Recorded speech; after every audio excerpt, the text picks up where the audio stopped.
I scream, you scream, we all scream for Scream.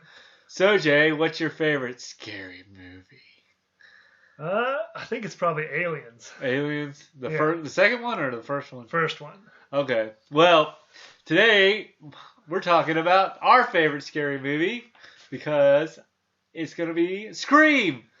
Ah! Welcome, guys. I'm Steve. And I'm Jay. And today we're going to they just released this past week the 5th Scream trailer. And I figured since it's kind of getting close to Halloween and tis the season, I figure let's do a Scream retrospective review and kind of go into like at least the first one. Right. So Jay, Jay, what was your kind of? You've seen the first one? Yeah, I've seen the first one. I've seen the first one. The first one, let's kind of. I was born in '88, and you were born in '90. Right.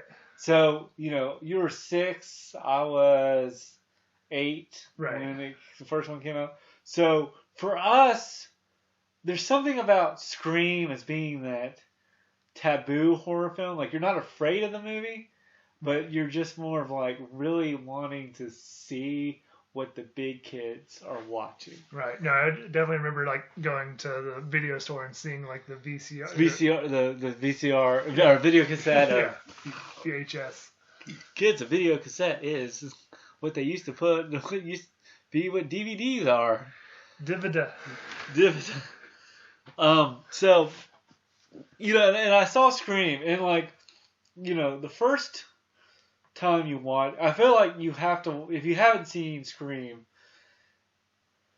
my theory is it's been out for about 25 years now. If you haven't seen it in 25 years, if you're too young to see it, I'll give you a pass, but if you haven't seen it in 25 years, there's no sense of, it's your fault for not seeing it. But I liked kind of how it opens.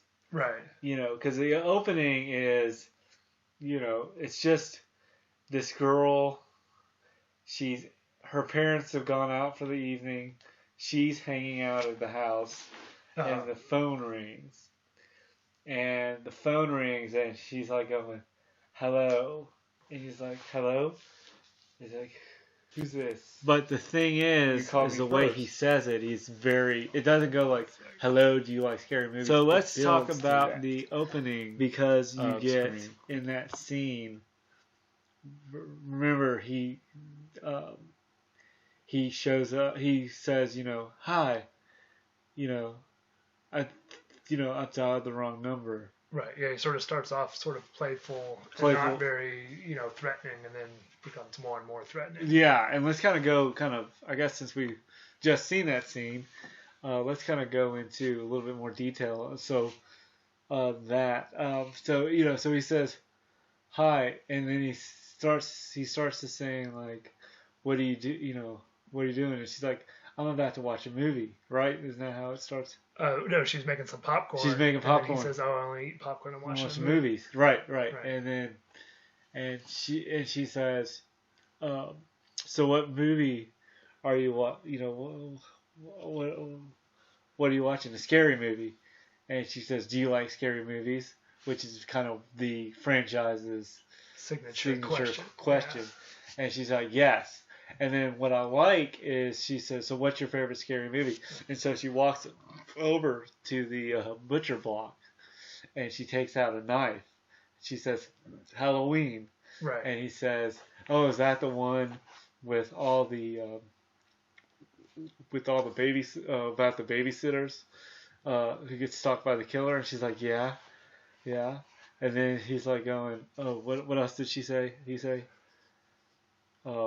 then they go with like the guy in the white mask. That's like white mask stuff. Right. Yeah. And so that's sort of. So they kind of basically talk about the kind of 3 iconic horror films. Yeah. Slowly.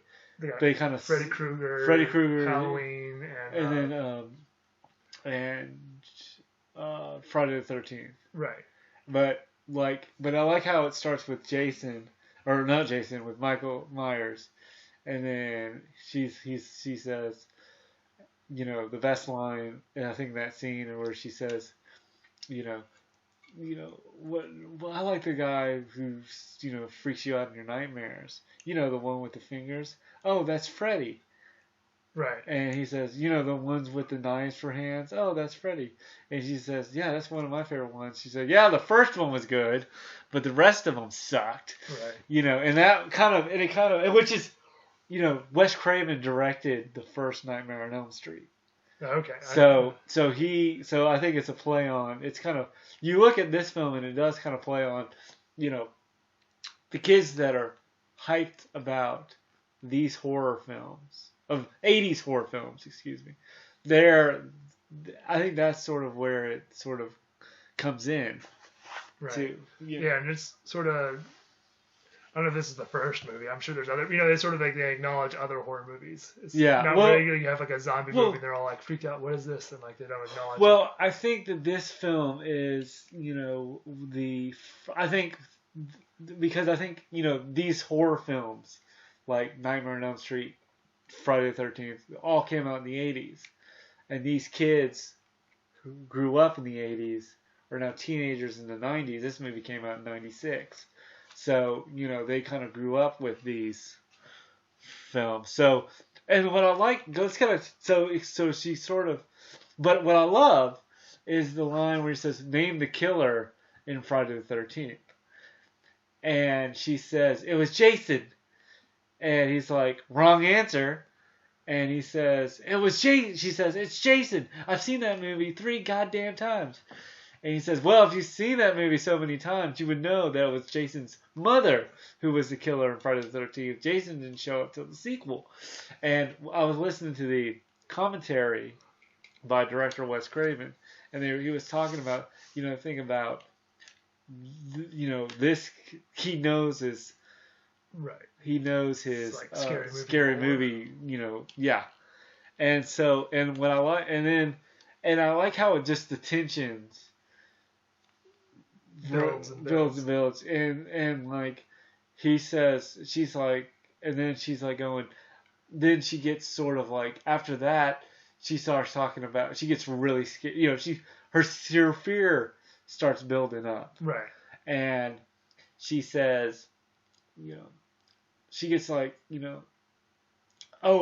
she says, she remember at the beginning when he says, he's like, do you have a boyfriend? He asked her if she has a boyfriend, and she says, no. Do you want to ask why? Do you want to ask me out? Right. Which never really says anything if it's a real boy. If she does have a boyfriend, and then she reveals where she says. When the tension grows higher and higher, she says, I do have a boyfriend. His name is Steve. Not me, but they took my name. And he's going to, and he's big. He plays football, and he's going to kick your ass. And he said, she says, it's not like that. It's more of, my boyfriend plays football. He's big, and he'll kick your ass. And, right. And then the ghostface says, it wasn't Steve, is it? And she's like, turn on the patio lights. So the tension builds. Right. And then you see him like taped to a chair. And he's like going, well, let's play. No. And then he starts like the little like trivia game. Right. Okay, yeah. With the Jason stuff. Just a little aside, but before you heard that commentary, would you have gotten that question right, Steve? If I think because I have at the time, okay, I have not seen any of the Nightmare on Elm Street or the Friday the 13th movies, so I would probably be like, no. Yeah, I'd have gotten too. Because I think probably, I've at this point now I've seen all of them, so I sorry to know get you off topic, Steve. I just wanted to. Yeah, well, the thing is like I think when you see it, like we talk, when you see it when it came out when you were 8, there's something taboo, your comprehension of, this movie was something that I was like, it was titillating. It was something, right. It was like, ooh, not necessarily as it was a horror film, but as it was, this is all the big kids are watching. Why can't I watch what the big kids are watching? Right. Not even knowing the whole horror thing. But and what I like about the opening is I like how it builds, because listen, I think, did I already mention this? The voice kind of goes from hey, how's that? Oh yeah. And it gets more and more threatening. And then more threatening, and then and I guess when she says, name, when he says name the it was Jason's mother. Right. So it was Jason's mother. It was Michael Myers. And then he does guess what door I'm at. Guess what door I'm at. Okay. Right. And she's like, front door, which is kind of in when we get to Scream 4, he says the same thing. Okay. Because he says, I'm in the closet. And she opens the closet and says, liar. He says, I didn't tell you which closet. And then her friend across the street, it's closet. So it's one of those things. I mean, I've seen these movies, so right. I'm kind of giving more of a talk about it. But yeah, so now then we kind of see we get Sydney Prescott, and we see her typing on her computer. Her dad leaves, which is kind of a kind of foreshadowing something, right. And Billy shows up. So that's where we're at right now. Alrighty. So where we were left off was Billy was coming out of her window. Window, right. Right. And coming out of the window, and she's freaking terrified, and she's like, but then he's like, it's okay. And he drops the cellular phone, which she kind of says, this seems kind of, she kind of looks at him suspiciously, and she walks out and runs down the stairs. Right. And Dewey finds the mask, and it scares her. And then Dewey arrests Billy. Right. Yeah. So that's kind of, and that's where we sort of left off. So what was your kind of? Let's kind of go kind of, and then because I like how she's terrified throughout this whole ordeal. I mean, ordeal. And so she goes to so Tatum shows up, and then we find out that Dewey and Tatum are brothers and sisters, which kind of, when you kind of go into the sequels, I think the fourth one or third one, they mention sort of Dewey will mention something like this happened to my sister 10 years ago, or something like that, Right. So that was the thing, and I think in the Scary Movie, because originally this film, Scream, was originally called Scary Movie. Oh, I didn't know that. That was the original draft, the first draft when we were pitching it, and then I think they came up with Scream. Okay. And then ironically enough, the parody film Scary Movie mocks the opening scene of Scream. Okay. So, I mean, so it's kind of it's kind of happened like that, but so he gets arrested, and what, and you could tell that she does go through, at this moment in the film, she's still very vulnerable. Right. And Billy always looks suspicious. He always looks suspicious. Yeah, in this movie, they're always trying to throw you off track, and there's a bunch of different red herrings. And I mean, and I think when you watch it the first time, you're more of it's the Luke, I'm your father scene. Right. When you just mentioned Star Wars just a little bit. When I saw Star Wars Episode 5, you're like, oh my God, how's that possible? It's the Homer Simpson scene where he says, wow, what an ending. Who would have thought that Darth Vader was Luke Skywalker's father? But, now it's 20, I think when it's this film's been out for 25 years, but but there's some kind of red, they're like remember when when Billy comes into the window. Yeah, he drops the phone. But then she gets the call while he's in jail, so that sort of makes you think it's not Billy. And there's a actual, but that's the thing when you're watching it. If we watch it again, we try to figure out, okay, who's who. Right. But let's kind of keep going with the plot before we start getting into that. So she goes to Tatum's house. Right. And Tatum, they're kind of sleeping over, before, okay, let me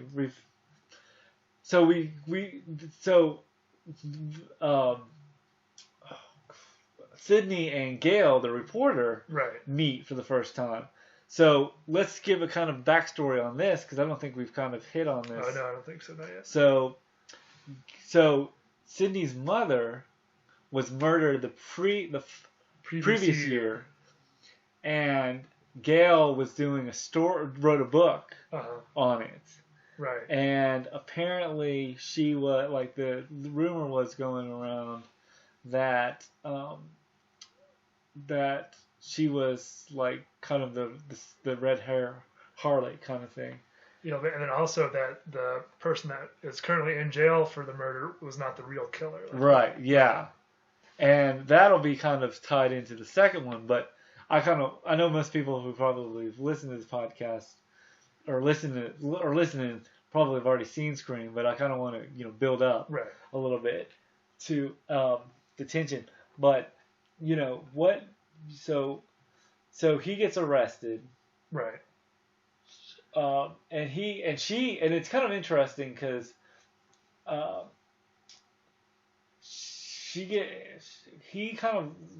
she's freaked out. She's sitting in Dewey's, kind of next to Dewey's desk, but he's looking at her. Right. Like, how dare she do something like this? Yeah, accuse him, yeah. Right. At the police station, yeah. Yeah. So, what's your kind of, when you watched it the first time, did you kind of, were you still trying to, do you feel like when you watched it the first time, did you kind of try to figure it out? A little bit, I guess. What got me the first time was that there was two. I guess, yeah. That was the thing. I think that's what surprised a lot of people. Right. And I kind of think it's sort of like, and now it's sort of like when you watch the trailer for you're kind of watching the fifth one, like, how are they going to do this again? Right. How are they going to do, a fifth time? But I'm excited to see what they'll do. But let's kind of get through the plot then kind of discuss it. So she she was sleeping over at Tatum's, and then I think that's where she gets the call. She's like, poor Billy, he didn't stand a chance. Yeah, and you realize person got the wrong guy again. Yeah, you got the wrong guy again, and I'll kind of. But you kind of realize it's kind of interesting once you watch it, kind of once you know the story and kind of go, okay, well, you know who the killer is, kind of who's who and which scene, which is kind of an interesting, that'd be an interesting take. But let's kind of, for the podcast point of view, we'll just sort of kind of get through the plot and kind of go through our kind of thoughts on it. Right. And I like how it's sort of like, if you look at the beginning, it's kind of the same thing in the beginning scene. Remember in the beginning scene with Drew Barrymore, she's like, hello? Who's, it's very casual. Right. And then it gets, and then, and at the sleepover, I'm just going to call it a sleepover. Right. She gets the call, and you could probably assume that when she got the call, when the mom picked up the call, it was like, "Hi, is Sidney Prescott there?" Right. And then it's like, "Hello, Sidney." Yeah, switches over. He switches over the voice, and but then it's sort of like she's like Dewey, and Dewey comes in and kind of like what's going on? And he picks up the phone and he says hello, but and it's just something David Arquette has. That's just that geeky, goofy charm. Yeah. Yeah, and then the next day they all go to high school, and like there's a bunch of, people dressed up in the mask. And yeah. There's a guy that runs. Okay, so let's talk about this, shall we? So they're in the hall, and he's running. There's and there's just the, I guess, kid who's running, and he's and it scares Sydney to death, and then Sydney, I guess principal. We got to talk about the principal. Oh, yeah. That's another... the Fonz principal. I guess what was his last name? Anyway, we're gonna call him Principal Fonz. Okay, Principal Fonz. Played by Henry Winkler. He is. I mean, this is. I mean, we were talking about red herrings because what happens is she gets chased.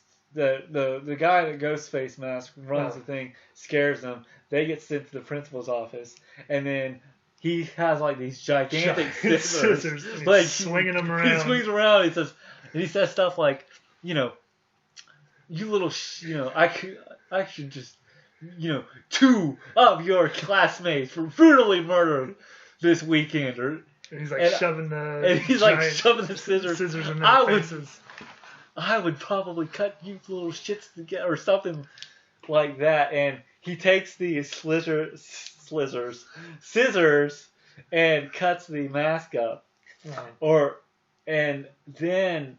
And he's like going, and then he starts wearing it. Right. And then we get a great cameo. Because he's like, he hears the sound. Yeah, someone is knocking on his door and running away. And then he opens the door and it's like, who's there? And then we gotta mention this. Right. Wes Craven's cameo. Right. And according to I've seen this movie a couple times. I saw it with the audio. He wore the original sweater from Nightmare on Elm Street. Okay. Yeah. So that's an interesting, the more you know. So that's kind of what I kind of, and then. And I think the janitor's name was Fred. Fred. Did you get that too? I caught that too. I was gonna let you have that. Okay. So, and I kind of like how, and then sort of like, so he closes the door, and then he's behind the door. No, was it behind, or was it in the closet? Did he put it? He looked in the closet, it wasn't there, but when he shut the main door, he was behind. Yeah, and then he stabs him with an umbrella. No, he had the knife. Oh, he stabbed him with a knife. Yeah. So I try to remember where the umbrella came from. That's at the end of the movie. Oh, end of the movie. Okay. Okay. So, Jay, when you kind of, I mean, I guess this is your second time seeing it, or did you kind of, when you first time saw it, were you still kind of questioning who the killer was? I didn't know who the killer was. And at this time, did you feel did you now kind of seeing it, were you kind of like going, did you ever watch it and go, okay, is this killer in this scene, or is this killer in this scene, or did you just kind of let it play? I just let it play. You let it play a little bit. I kind of feel that way. Is you need to watch it if you haven't seen it in a while. Watch it and kind of figure out, okay, the plot and everything, and then once this film kind of takes off. Right. So let's kind of talk about what was your and what I kind of like, and it kind of moves right after, because I mean it almost feels like it takes place during a weekend, if you think about it. Well, I think it is. It's night, day, night. It's like just a few days. Because they so basically, and then what's interesting is you also got to imagine sort of where Sydney and Tatum. Yeah. Sydney and Tatum are shopping, and then Dewey goes and talks to the chief. Right. And the chief is really hung up on the idea that it's the dad, which and that's another red herring, and I think. Right. I think when you watch it the first time, you're like going, it's kind of interesting in that perspective because like, why would the dad, could have gone, went on a business trip and is he really out here? Right, because the amazing thing was that when they tracked down the phone records, it was his phone that did the first calls. And we'll find out how that all connects. Right. But the thing I've noticed too is they're shopping in the grocery store. Right. And they're like getting supplies for the party, and you can see Ghostface briefly in the glass of the freezer section. Right. So I mean, I like how they have those little moments, and then there is that moment where, I guess it was in. She goes back to, or no, when she gets attacked. Remember, she gets attacked where when she goes to her house, I think a couple scenes before, when she's doing the whole like, do you like scary movies? And she's like, the first run? Yeah. And he kind of says, what's the point? She should be going out the closet when she should going out the front door. And I might have mentioned this already in audio, but what I kind of love about it is she does exactly what she says she doesn't do in that scene. But going back to where so they spend the night. Did we already get to spend the night part? We already did this night. And I guess. 1 second. I'm gonna pause. So they inflicted a curfew.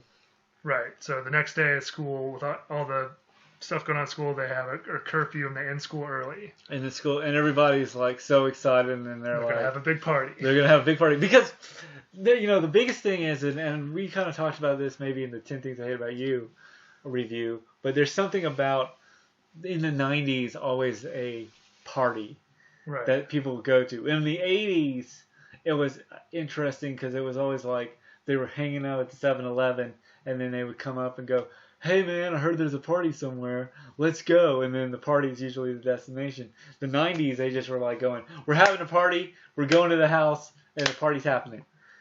Like that, Right. But here's the interesting is when, the principal says something about the curfew, they're walking out.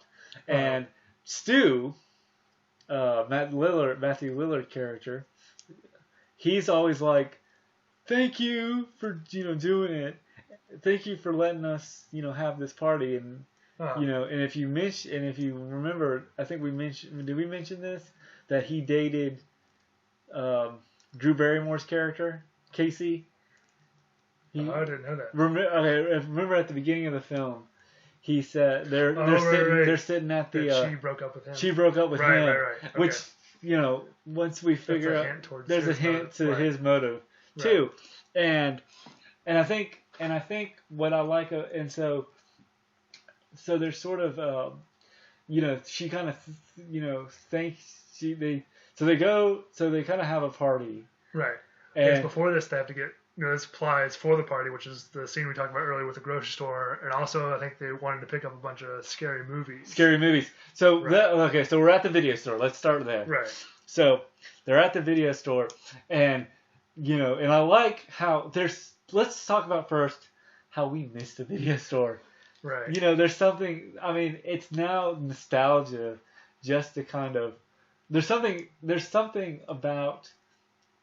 With Netflix, there's so many choices that you just get a little bit overwhelmed by like, what do you want to watch? But I feel like, I own, 700 something movies, and there's something about, going to the video store, picking out a movie, and taking it home with a bag of popcorn and a pizza. Right. There's something about that. But that's the thing is like you watch, but it's like, what's interesting is, or not interesting, but what I like about Randy's character is that he's such a huge movie buff, like we are. And, if you've ever watched on YouTube, they have the Schmodown, which is movie trivia with I think it's like wrestling based. Wrestling based, and Right. but like they say this stuff that like, they'll have like questions like years, like what year did this movie come out with, and they'll say, and that'll sometimes mess people up, and um, but that's the thing, like people going to the video store and renting out a movie and getting popcorn or pizza or something. Right. You just kind of something that you're just like, oh. But what I like is going back to the film. I love how Randy is like, there's that girl that says, "What's that movie with Jamie Lee Curtis?" And she's like, "The Howling," or it was like, The Howling. Right. And horror. It was in horror. And then she gets the, and then he's like going. He goes on a big rant. No, let's talk about that rant. Because like the rant, he's like going, do you remember how it started? He's just talking about like who the suspects would be, and like if the police would just watch scary movies, they'd be able to solve it. He says, look, if they would just watch Prom Night, they would figure this out. Exactly, yeah. Right. I mean, that's what he said. And I like how like. This is sort of like another red herring, just because the killer is also really into the movies. Movies and too. I feel like. Well, a couple of the people on the calls like try to guess that was Randy too. I think they did. What'd you say? They try to guess it's him because he's asking about movies and stuff, right? Yeah. Who'd you say it was? Does Sydney try to guess it was Randy? Yeah. Remember Randy. Remember when she gets the call the second time, and she's like going, Randy, Tatum's, when she's supposed to get picked up by Tatum. Right. That first call. Yeah. That kind of, and like. This isn't Randy, and I like how there's that scene where it's like, how do we know it's not you? That Billy kind of says to Randy, right. And he's like, oh, I'm just the lovable, or he says. I can't remember. It's.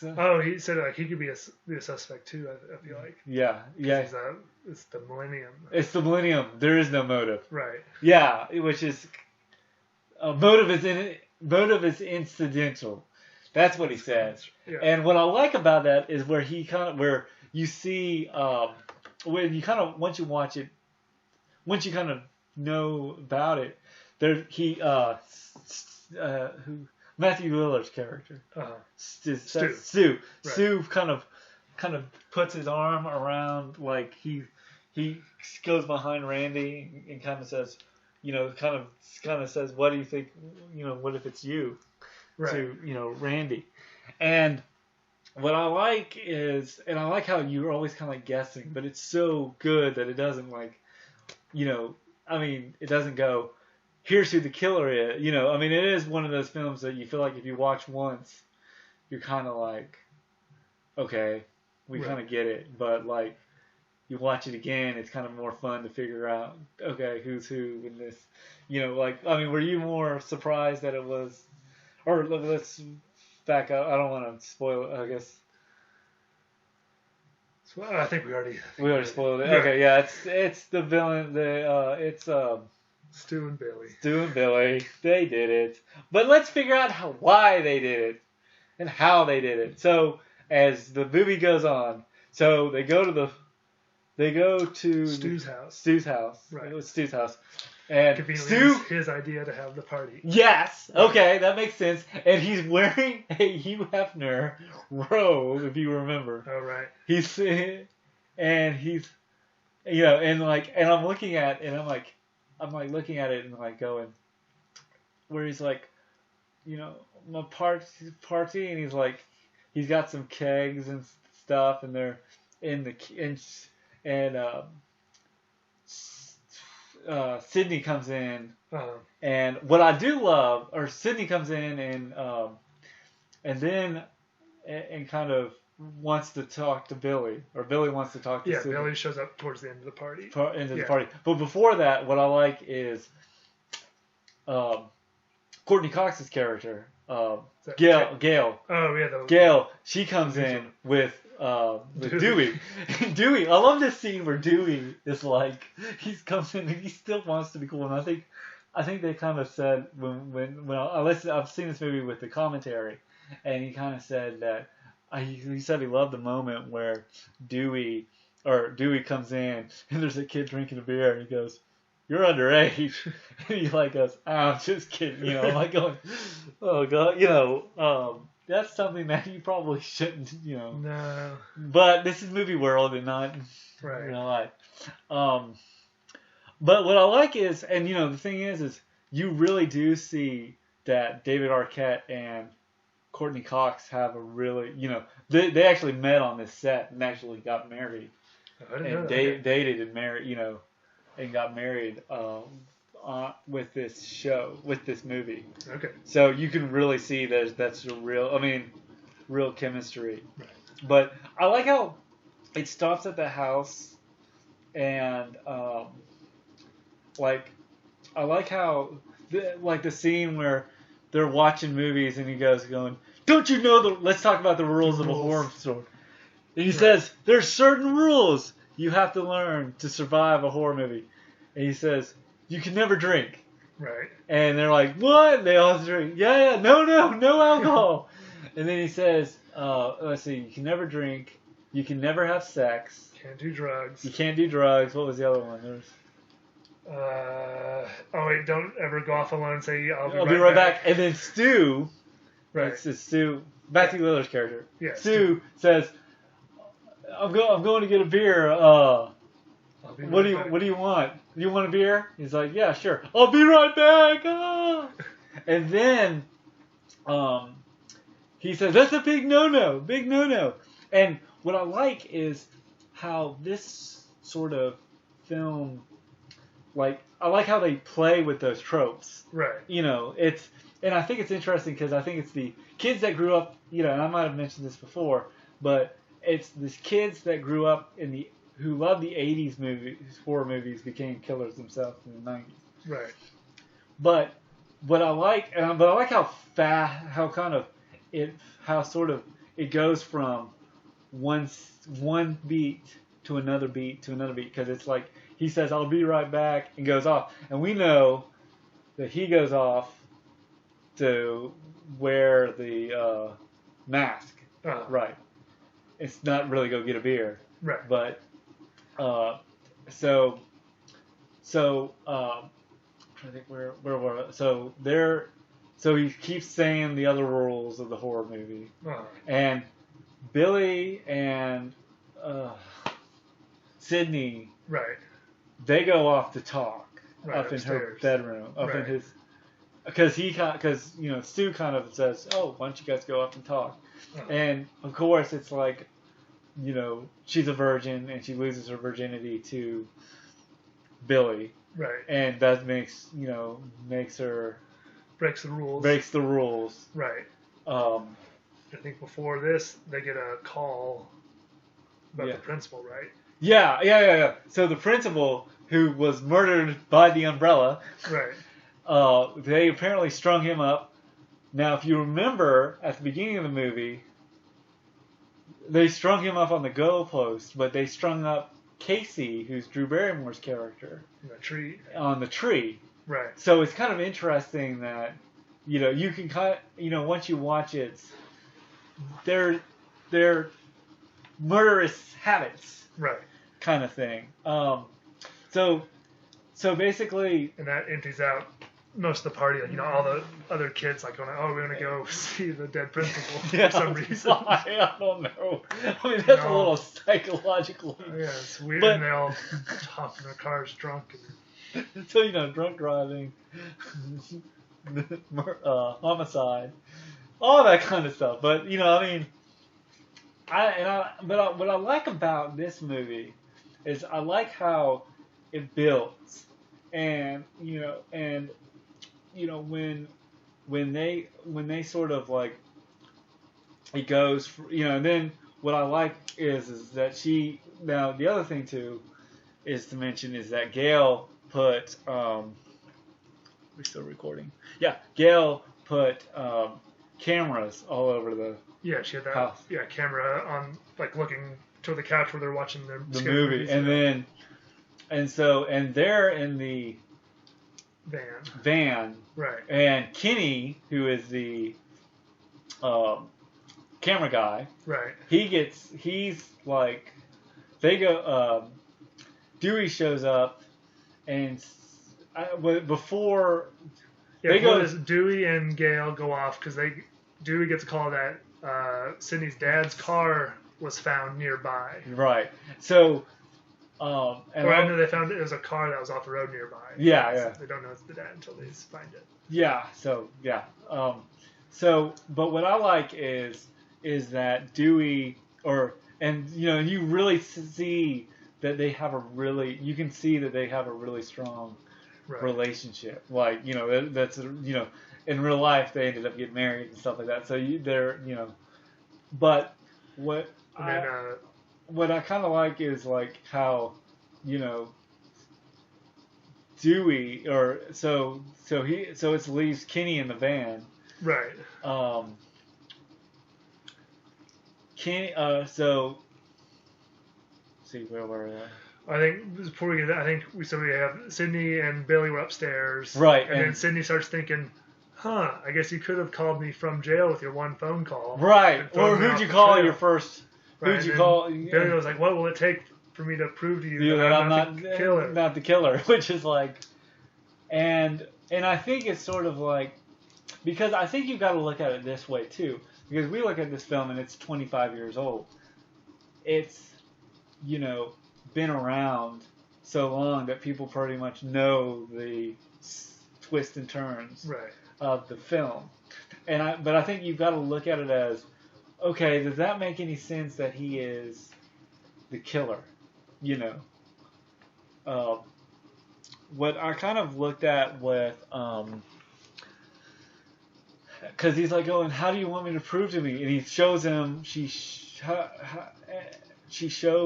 shows her that he was fingerprinted at the jail. At school. No, that was at school. Yeah. At school. When he says that, then Ghostface shows up behind him and stabs him with the knife. Right. And then she runs away. She grabs a gun.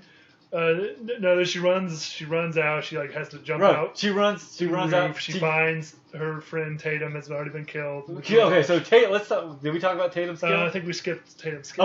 Okay, so put a dent in that.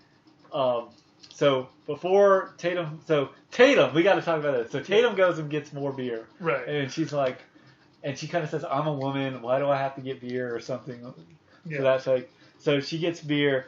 And she hears, like, of course, something rumbling in the distance. It's the cat. It's the cat. Of course, it has to be the cat.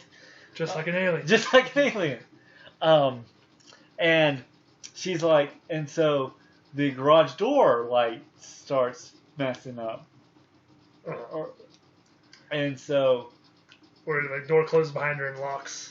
Right. Right. She goes to go out through the garage door. She opens it, and as she goes to exit, it closes off. Closes off, and she sees Ghostface. And she's like, "Who are you, Mr. Scary Man?" At first she says, "Oh, if you take the Stu, if you take that." Does she say Stu or? I can't remember who she says. She says somebody. If you take that off now. Sydney's gonna freak. Right. And he says, you want me to play poor hostage, poor victim with you? And he the Ghostface mask nods, and he goes, don't kill me, Mr. Ghostface. I want to be in a sequel. And she laughs it off, and he grabs her arm and cuts the arm. Right. That's where I was going, and he was. And then she tries to run away, and she fights. She fights him. She tries to crawl through the doggy door. Yes, and then she gets killed by the garage door. Right. So yeah, one of them practical effects that I don't know. He sort of it looked like a dummy. Yeah. I mean, yeah, it was kind of, and I think that was kind of, and the thing is with her death, it was, and what I liked is when we kind of get closer to that Deborah, or when Sydney's running away, she sees Tatum's corpse on the thing, which kind of has a sense next to kind of what Drew Barrymore's character goes through, right, at the beginning of the film. So there's now she's running, and then she runs to the news van. And she finds Kenny's dead. Well, no, Kenny's not dead yet. Oh, damn it! Sorry. Yeah. All right. Okay. Take back. Reverse that. So okay. She gets in the news van. It sits down. The left door says the killer's in there, and then they look on the videotape, and they can see Ghostface coming up behind Randy. And Randy is in the frame, like in the movie, like he's saying, "What? Look behind you." Look behind. Yeah, which I like how it has that clever sense of where Randy is, I like how it has that clever, commentary. And then she kind of says, "What was this video live?" And he says, "No, it's like a 3-second delay." And so they were both saying, "Look behind you too." Look behind you too. And then the killer takes, oh gosh, what's the who's the cameraman's name? Kenny. They kill, and then just like in South Park, they kill Kenny. They kill Kenny. And then, so she gets in the car. So Sydney gets in the car. She gets in the car and she finds, that was Gail. Gail, gets in the car. Well, before that, Kenny gets killed. Sydney runs off. Where is she? I forget where she runs to next. She runs back. Right, she tries to run to the house because she's looking for Dewey at this point. Dewey, yeah. And Dewey comes out already stabbed, and he's like kind of limping. Yeah. And then she runs into Dewey's car. Runs into Dewey's. Does she pick up Dewey's gun or not yet? So she runs into Dewey's car. Dewey, she locks herself in the car. Right. And then Ghostface shows up. And he has the keys. Right. Okay, yeah, okay. And I like how they kind of play this game, this kind of the same game you played as a kid when you try to see if you can break the door or something. And he and then she's like looking for the keys, and I love how he just dangles the keys right in front of her. And then, so he gets in the car, he ends up getting into the car, doesn't he? Yeah. Then into the trunk. He gets into the trunk. Right. And she gets out of the car. She tries to radio the police. Just for a second. For a second. And then she gets out of the car. Runs to the house. Gets Dewey's gun. And gets Dewey's gun, who's knocked out. Right. And then when she turns around, she can't see Ghostface anymore. She can't see Ghostface anymore. But Randy and Stu. No, Randy and Stu. Right, Stu. Show up, and they're both accusing each other of being the killer. Killer, right. And he's like, "Give me the gun. Give me the gun. Come on, give me the gun. Give me the gun, Marge. Give me the bat." Just like The Shining. And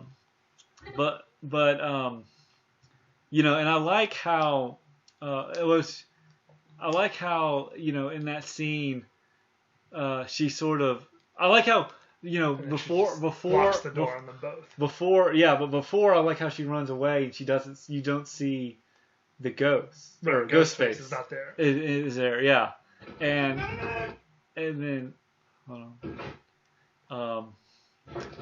And I like how Randy's kind of limping a little bit. Right. And I like how they just are starting to scream at each other. And she's just like, "Fuck you both." And, she goes into the house. Right. And she sees her, Billy comes out wounded. Right. Covered in blood.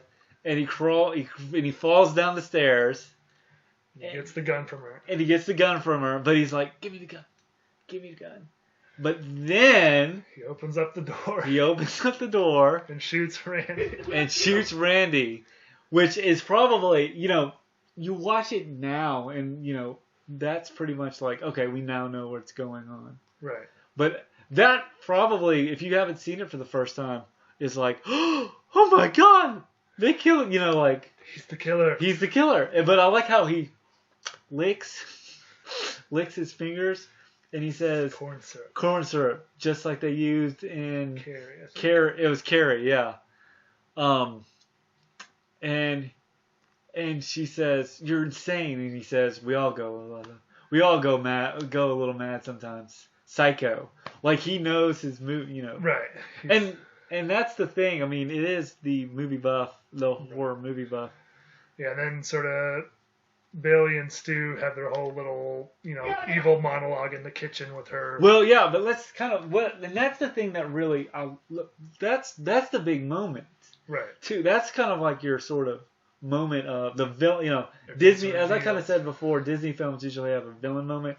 This is their climactic moment, right? Because what I like about it is where she sort of he. Let's kind of go into that. So she goes to Stu and says, "Stu, help me. Billy's mad. He's gonna kill me." And then Stu pulls out the voice scrambler right. and says, "Surprise, Sydney!" And I like how he has just that look of where he can kind of like you can tell that he's just like how he just kind of looks down at him and then kind of picks up the microphone or picks up the voice scrambler and says, "Surprise, Sydney." And then we kind of find out there's two killers, right? Which is probably blew your mind the first time you saw it. How could there be two killers in a horror movie? At the time, right? Now it's like, oh, well, duh. But like, so then they move her into the kitchen and they sort of explain like, how they did it and how they're going to get away with it. Yeah. They basically said, and how they did it was his motive right. was his father was having an affair with her mother, and he got pissed about it and killed her with the help of Stu. Right. Then,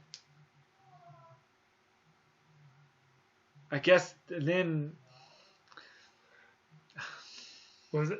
Well, I guess there's just sort of, I don't know. They're just sort of crazy too. But then they're they're getting away with it. They reveal that they have Sydney's dad, and they're going to try to pin it all on him. Because they had the cell phone. They're going to put the voice scramble on him, and then they start stabbing each other. Well, I think the reason why they're stabbing each other to make it look like they were attacked. They were attacked by and it starts to all kind of come together. I mean, I bet there's probably a lot of film blogs that have done like a lot of stuff on this.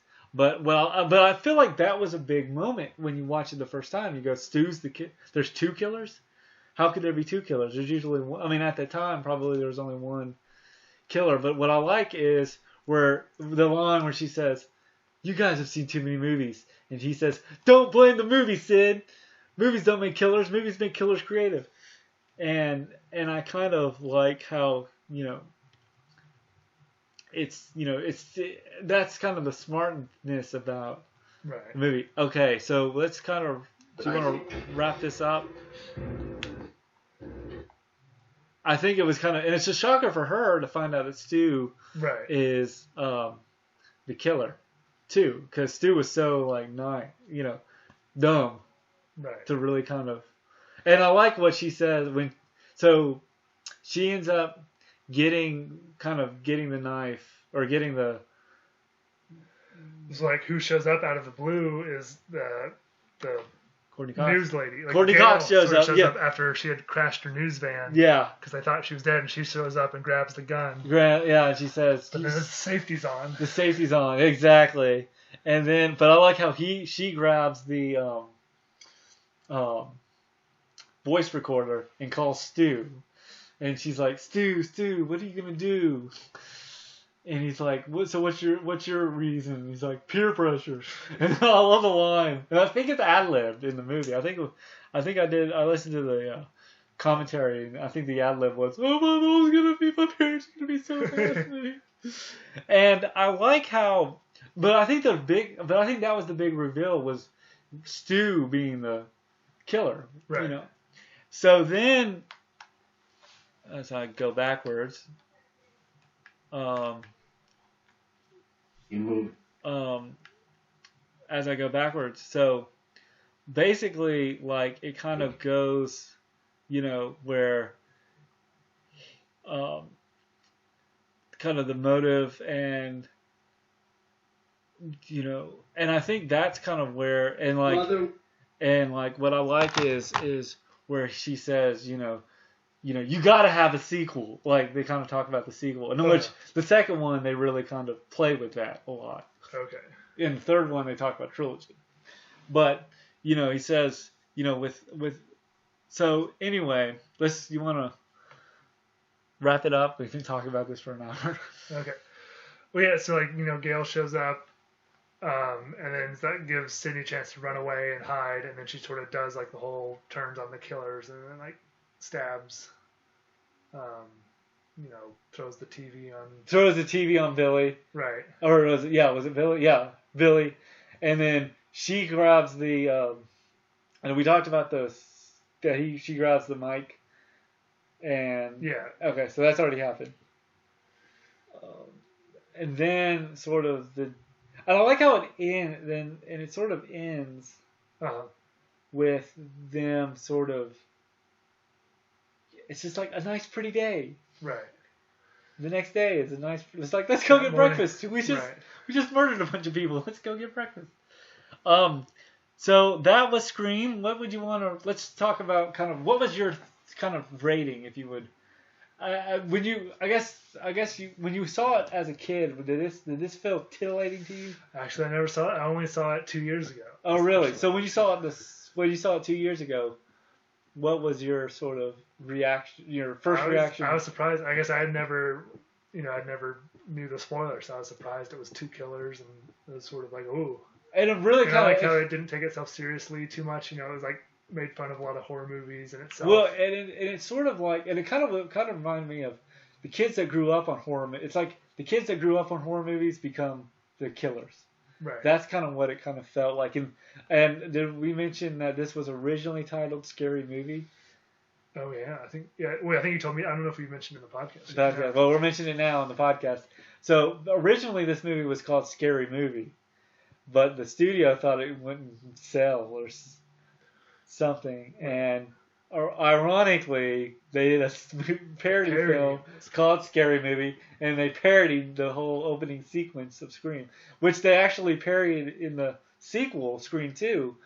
There's a franchise called Stab, right? And the first Stab movie takes the like exact moments.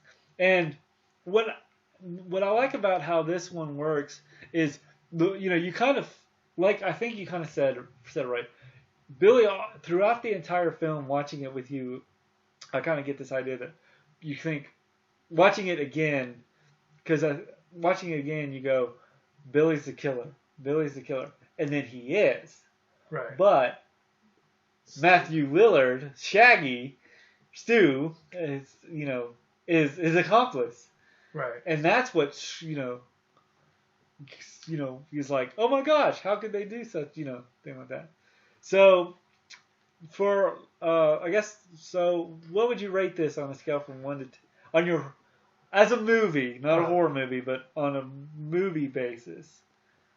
I don't know. I mean, I like it. I like it too. I give it a 9. A 9? I'd say it was like an 8. 8 or 9. Yeah. As a horror movie, I'd give it, I think it's 10, because I think the other thing about this film is that it sort of changed the genre. Right. It sort of was that film that, and I think there's a documentary on that you can find called Still Screaming, where they go through all the Scream films. And, we could kind of talk about, I guess now with this fifth one coming out, I'm kind of interested to see what they're going to do with this Scream.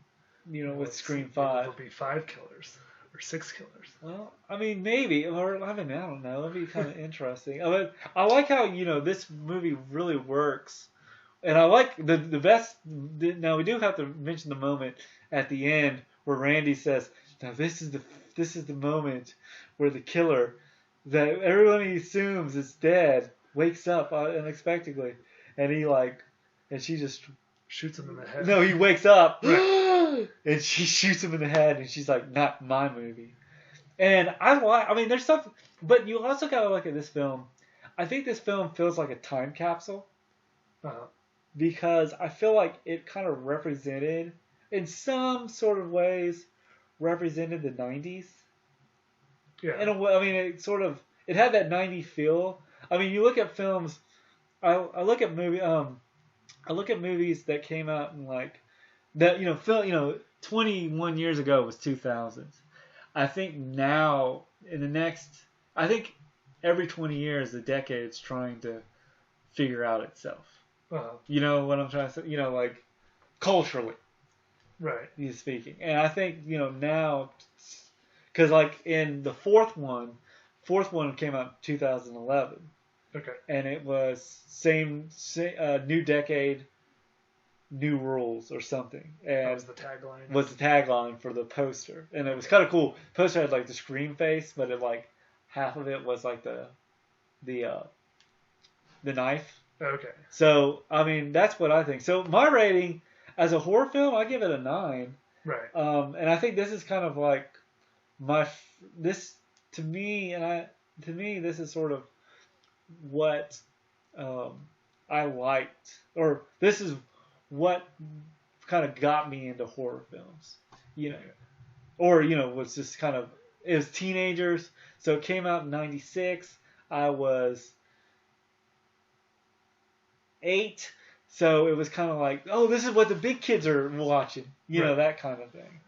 And what would you is that kind of how you felt about Scream, or now watching it now, you kind of it was pretty good? No, I'd say it's pretty good. I don't think I was aware of it too much when I was little. Well, I'm a movie buff, so I can understand kind of where you can understand where I'm coming from.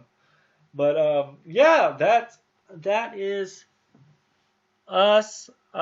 Thank you for listening to our special Halloween podcast. Ooh. Thriller! And thank you guys. Bye. Bye. Have a good one, and please like and subscribe.